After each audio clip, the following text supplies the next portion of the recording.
My dear students, today TN Metric plus 2 standard economic subjectல chapter 7 பார்க்க போறோம். அதுல ஒரு important the economic thoughts Gandhian economic thoughts உடைய features என்ன, characteristics என்ன, காந்தி வந்து economic development பத்தி எந்த மாதிரி யோசிச்சு வச்சிருந்தார் அப்படிங்கறத இப்ப நம்ம பார்க்க போறோம்.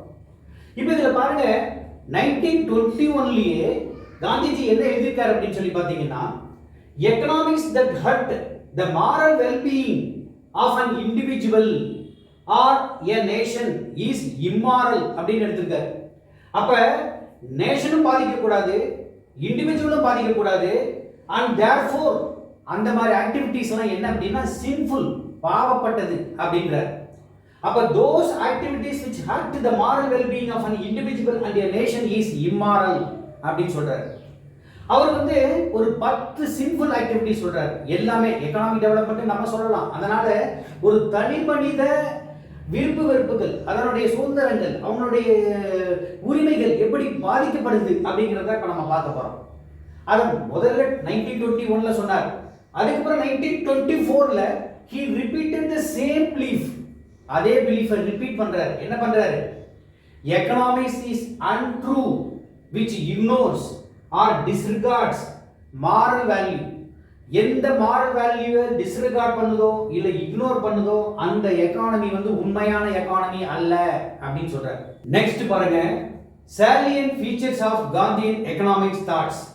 என்னென்ன ஃபீச்சர்ஸ் இருக்கு அவர் பிரகாரம் பாத்தீங்கன்னா 10 sins அப்படின்றாங்க, பாவங்கள். எகனாமிக்ஸ்ல 10 sinsனா என்ன அப்படிங்கறது காந்திஜி இந்த moral value பண்ணி சொல்றாரு. ஃபர்ஸ்ட் என்ன சொல்றாரு அப்படின்னு பார்த்தா வில்லேஜ் ரிபப்ளிக்ஸ். ரிபப்ளிக்ஸ் தெரியுமில்லையா, நம்ம குடியரசு சொல்றோம்ல, அந்த மாதிரி வில்லேஜ் வந்து சுதந்திரமா விடப்படணும். ஒரு உதாரணத்துக்கு இந்தியாவில் எல்லாமே வில்லேஜஸ் தான். இந்தியாவே lives in villages and then to develop village as a self sufficient unit. அப்ப வில்லேஜ்ங்கிறது வந்து செல்ஃப் சஃபிஷியன்ட் யூனிட்டா இருக்கணும், தன்னிறைவு பெற்றதா இருக்கணும், வேற யாரையும் சார்பற்று இருக்கணும். And then opposed extensive units of the managed machinery and then urbanizations and industrialization. Opposed extensively அப்படின்னா என்னன்னா, இப்ப நீங்க மெஷினரி யூஸ் பண்றீங்கன்னு வச்சுங்க, சுற்றுப்புற சூழல் பாதிக்குது, காற்று மாசுபடுது. அப்ப அந்த மாதிரி எல்லாம் இருக்கக்கூடாது. அதெல்லாம் அவர் வந்து எகெயின்ஸ்டா சொல்றாரு. அவர் அதெல்லாம் நீங்க வந்து என்ன பண்றோம், விவசாயத்தை நீங்க தடுக்கிற மாதிரி இருக்கக்கூடாது.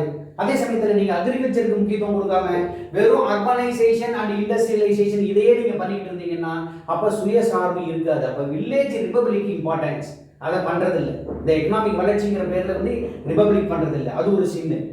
And then missionary is the greatest sin அப்படிங்கிறார். அது ஒரு ஈவில் அப்படின்னு சொல்றாரு. இப்ப நீங்க மிஷினரி நீங்க போட்டீங்க, ப்ரொடக்ஷன் எடுப்பீங்க, அது என்ன ஆயிடுது, பொல்யூஷன் வந்துடும். அப்ப பொல்யூஷன் தான் என்ன ஆயிடும், சுற்றுப்புற சூழல் பாதிக்கும், மக்கள் வந்து மூச்சு விட முடியாது. அப்ப அந்த மாதிரி அதாவது நீங்க இந்த வாயுமண்டலமே பாதிக்கப்படும் சில நேரங்கள்ல. அந்த மாதிரி இருந்தா இட் வில் அல்டிமேட்லி சீஸ் அப்படின்றான். இப்ப நீங்க மிஷினரி நீங்க போட்டீங்க, மிஷினரி எத்தனை வருஷம் வரும், 10 வருஷம் ஒரு 15 வருஷத்துக்கு வரும். அந்த மிஷினரி யூஸ் பண்ணி இயற்கை வளங்கள் எல்லாம் நீங்க அழிச்சிருவீங்க, அது கூடாது, அது இன்னொரு ஷீட்.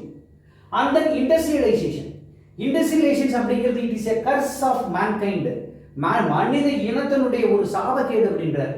பாருங்க, இப்ப இண்டஸ்ட்ரி போடாம எப்படி பண்ண முடியும்? ஆனா அவர் சொல்றது அவர் ஆஸ்பெக்ட்ல சொல்றாரு.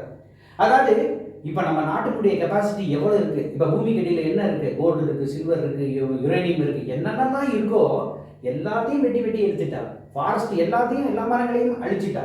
அப்ப என்னாகும், நம்ம கண்ட்ரியோட கெபாசிட்டி எல்லாம் நீங்க சாப்பிட்டீங்கன்னா அப்ப ஃபியூச்சர் ஜெனரேஷன் இன்ட்ரெஸ்ட் நம்ம பாதிக்க வேண்டாமா? நம்ம பையன், நம்ம பேரன், அவன் கொள்ளு பேரன், அப்ப அவங்களுக்கு ஏதாவது விட்டு வச்சுட்டு போக வேண்டாமா? அதான் சொல்றாரு, வெறும் இண்டஸ்ட்ரியலைசேஷன் மட்டுமே கான்செப்ட் பண்ணாத எகானமி டெவலப்மெண்ட் சொல்லிட முடியாது, அதுவும் ஆல்சோ எ சின் அப்படின்றாரு. அந்த டீசென்ட்ரலைசேஷன் என்ன, டெல்லியில இருந்து முடிவு எடுக்கிறது, சென்னையில இருந்து முடிவு எடுக்கிறது, வில்லேஜ் அது கண்டுக்கிறதே இல்லை. அப்ப அந்தந்த வில்லேஜஸ்க்கு வந்து அங்கங்க முடிவு எடுக்கிறதுன்னா அவங்களுடைய இதெல்லாம் டெவலப் பண்ணலாம், அதை கவனிக்கணும். அப்ப எக்கானமி வந்து சென்ட்ரலைஸ்ட் எக்கானமியா இருக்கக்கூடாது, அவர் ரெக்கமெண்ட் பண்றது டீசென்ட்ரலைஸ்ட் எக்கானமியா இருக்கணும்ன்றார். It promotes small scale production in people's home. எல்லாமே சின்ன பொருள். அப்ப என்ன சொல்றாங்க, அந்த பெட்டி சின்னதெல்லாம் பாத்தீங்கன்னா நார்மலா சில ப்ரொடக்ஷன்லாம் வந்து அவங்கவங்க வீட்டிலேயே சிறு தொழில நம்ம டெவலப் பண்ணணும், ஒவ்வொரு வீட்டிலேயே அவங்கவுங்களுக்குன்னு ஒரு சின்ன தொழில் பண்ணிக்கணும், அந்த மாதிரிலாம் அவர் சொல்றாரு. அப்ப எக்கானமி வந்து சென்ட்ரலைஸ்டா இருக்கக்கூடாது, டீசென்ட்ரலைஸ்டா இருக்கணும் அப்படின்னு சொல்றாரு. அந்த வில்லேஜ் சர்வோதயா, சர்வோதயா அப்படின்னா ரியல் இந்தியாங்கிறது என்ன? ரியல் இந்தியானா வில்லேஜ் தான். வில்லேஜ் தான் இருக்குது. ஏன்னா சிட்டினா உனக்கு தெரிஞ்சு வந்து 4 மெட்ரோபாலிட்டன் வந்து ஒரு 4 மெட்ரோபாலிட்டன். பெரிய பெரிய சிட்டி பார்த்தீங்கன்னா ஒரு 10-20 சிட்டி அவ்வளோதான். மீதி எல்லாமே வில்லேஜஸ் தான். அப்போ real India in villages only, not in downs and cities. அப்போ என்ன பண்ணோம்? To promote self sufficiency and self development villages. அப்போ தன்னிறைவு படணும். ஒரு வில்லேஜ் இருக்காங்கன்னா அந்த மக்களுக்கு நீங்கள் சிட்டியிலேருந்து தான் வரணும், இல்லை வெளியூர்லேருந்து தான் வரணும். அவங்களுடைய தேவைகள், அவங்களுக்கு என்னென்ன ரெக்குயர்மெண்ட்ஸ் இருக்கோ அது எல்லாம் வித்தின் த வில்லேஜஸ் உங்களுக்கு கிடைக்கணும். அப்போ என்ன பண்ணணும்? செல்ஃப் சஃபிஷியண்டாக இருக்கணும், செல்ஃப் டெவலப்மெண்ட்டாக இருக்கணும், செல்ஃப் ரிலையண்ட்டாக இருக்கணும். அந்த மாதிரி இருக்கணும் அப்படிங்கிறார். அதுதான் வில்லேஜ் சர்வோதயா. இது இல்லாமல் இன்னும் ஒரு 5 கேஸ் இருக்குது, 5 சீன்ஸ் இருக்குது, அதையும் பார்க்கலாம். இன்னும் ஒரு 5 பாயிண்ட்ஸ் இருக்குது. அதில் பாருங்க, பிரெட் லேபர். பிரெட் லேபர்னா என்ன? ஆக்சுவலாக நம்ம எதுக்காக உழைக்கிறோம்? சாப்பாட்டுக்காக. இப்போ நார்த் எல்லாம் பிரெட் அப்படிம்பாங்க, அங்கே சப்பாத்தி பரோட்டா அந்த மாதிரி தான் சாப்பிடுவாங்க. இப்போ நம்ம சாப்பிட்றதா ரைஸ் இந்த மாதிரி சாப்பிடுவோம். அவங்க வந்து பார்த்தீங்கன்னா bread labour, dignity of human labour அப்படின்னா என்ன? அப்படின்னா ஒரு மனிதன் இயற்கையாக என்ன பண்ணுறான்னா கடின உழைக்கணும், வேர்வை சிந்தணும், அதனால வர்ற பைசாவில் சாப்பிடணும். அதுதான் பிரெட் லேபர் அப்படின்னு. பிரெட் லேபர் அப்படின்னாலும் பாடி லேபர் அப்படின்னாலும் மேனுவல் லேபர்னாலும் ஏறத்தாலும் ஒன்று. அவரை பொறுத்த வரைக்கும் மேனுவல் லேபர், அதுக்கு நம்ம ரெஸ்பெக்ட் கொடுக்கணும். இப்போ நீங்கள் அது கொடுக்கலன்னு வச்சுக்கோங்க, இப்போ நீங்கள் மிஷின்லாம் வந்துடுச்சு, இண்டஸ்ட்ரியலைசேஷன் ஆகிடுச்சு அப்படின்னு சொன்னால் அப்போ நிறைய பேருக்கு வேலை போயிடுது. ஏன்னா மிஷினே இந்த ஒர்க்கெல்லாம் செஞ்சிருது. அந்த மாதிரி இருக்கிறத அவர் எகைன் ஸ்டார்ட் பண்ணார். ரெண்டாவது, டாக்ட்ரின் ஆஃப் ட்ரஸ்டிஷிப். ட்ரஸ்டிஷிப்னா என்ன? It transforms from capitalist to egalitarians அப்படிங்கிறது. And then India experiences casino capitalism and crony capitalism அப்படின்னு 2 கேபிட்டலிசம். அப்ப இதையும் வந்து அவர் எகைன்ஸ்டா பண்றாரு. இது அவர் வந்து இதுக்கு வந்து he is opposing. And then food problem அப்படின்னா என்னன்னா he is against food control. Such controls created artificial scarcity. இப்போ நம்ம நாட்டில் இந்தியாவில் உலகத்திலேயே நம்மளுது தான் வந்து அக்ரிகல்ச்சர் ப்ரொடக்ஷன் அதிகமாக இருக்குது, ஃபுட் ப்ரொடக்ஷன் அதிகமாக இருக்குது. வெளிநாட்டில் இருக்கிறவங்க நம்மளை நம்பி இருக்கான். ஆனால் இவங்க என்ன பண்ணுறாங்க? ஃபுட் கண்ட்ரோல்ங்கிற பேரில் நமக்கே சாப்பாடு கிடைக்க மாட்டேங்குது. எல்லாத்தையும் நம்ம என்ன பண்ணுறோம்? எக்ஸ்போர்ட் பண்ணிடுறோம். அது கூடாது அப்படின்ற. He is against food control. Such controls created artificial scarcity. இங்கே நம்ம ஸ்கார்சிட்டியே இல்லை. நீங்கள் வர்றதெல்லாம் நீங்கள் வெளியே எக்ஸ்போர்ட் பண்ணிட்டீங்கன்னா அப்புறம் எப்படி? ஆர்டிஃபிஷியல் ஸ்கார்சிட்டி, செயற்கை பற்றாக்குறை அப்படிங்கிறது வரும். அதையும் அவர் ஃபீல் பண்றாரு. India tops the world in food production. Food ப்ரொடக்ஷன்ல இந்தியா தான் நம்பர் 1 இருக்கு. அப்படி இருக்கும்போது நமக்கு ஏன் ஸ்கார்சிட்டி வருது? எதனால இந்த ஃபுட் கண்ட்ரோல கொண்டு வந்துட்டு எக்கானமி அப்படின்னு சொல்லிட்டு மக்களை வற்புறுத்துறீங்க, வருத்துறீங்க. அண்ட் தென் பாப்புலேஷன் நீங்க பாத்தீங்கன்னா பாப்புலேஷன் என்ன பண்றாங்க? மக்கள் தொகையை நம்ம குறைக்கணும். பிகாஸ் அது என்ன சொல்றாங்கன்னா அப்போஸ்ட் பர்த் கண்ட்ரோல் த்ரூ கான்ட்ராசெப்டிவ்ஸ். அது குடும்ப கட்டுப்பாடு அப்படிங்கிறதெல்லாம் கொண்டு வர்றாங்க. அதுக்கு சில மெசேஜ்லாம் கொடுக்குறாங்க, இதெல்லாம் அப்படின்னு சொல்லிட்டு சொல்றாங்க. இப்போ அதெல்லாம் நமக்கு தேவையில்லை. எதுக்கு? செல்ஃப் கண்ட்ரோல் இருந்தால் போதும் அப்படின்றார். செல்ஃப் கண்ட்ரோல்னா என்ன? மெடிடேஷன் பண்ணு இன்டைரக்டாக சொல்றாரு.